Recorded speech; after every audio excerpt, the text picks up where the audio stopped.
তোমরা এই বাগানে বাগানে এখন কি করছো? আমরা পাখিদের জন্য জল ব্যবস্থা করছি। ও, এটা কোন গ্রাম? এটা নপাড়া। এর আগে কোথায় করেছো? মহাদীপা, রামবাটি। রামবাটি হয়ে গেছে? হ্যাঁ। আর এই উদ্যোগটা কার? কে নিয়েছে উদ্যোগটা? আমাদের চন্দন কাকু। মানে ওই সেই নপাড়া মহিলা সমিতি? হ্যাঁ।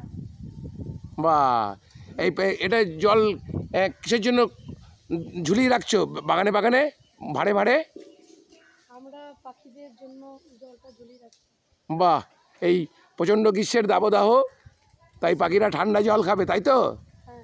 আবার এই পাখিগুলো আবার কালকে তো আবার জলগুলো চেঞ্জ করতে হবে।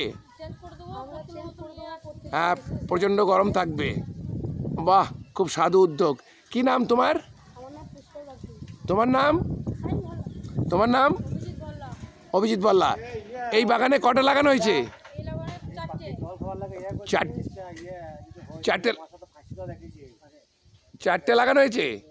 বাহ, খুব ধন্যবাদ। আর তোমাদের ভালো লাগছে এটা পাখিদের কথা ভেবে? একটা মহতি উদ্যোগ। নপাড়া মহিলা কল্যাণ সমিতির কর্ণধার এবং মহিলা কল্যাণ সমিতিকে অনেক অনেক ধন্যবাদ। এটা একটা সাধু উদ্যোগ এবং বিভিন্ন দিকেই এই উদ্যোগ শুরু হয়েছে দেখেছি। এই পশুপ্রেমী বাচ্চাগুলো তার পাখিদের জন্য এই যে প্রচেষ্টাকে আমি অসংখ্য ধন্যবাদ জানাই। খুব সুন্দর।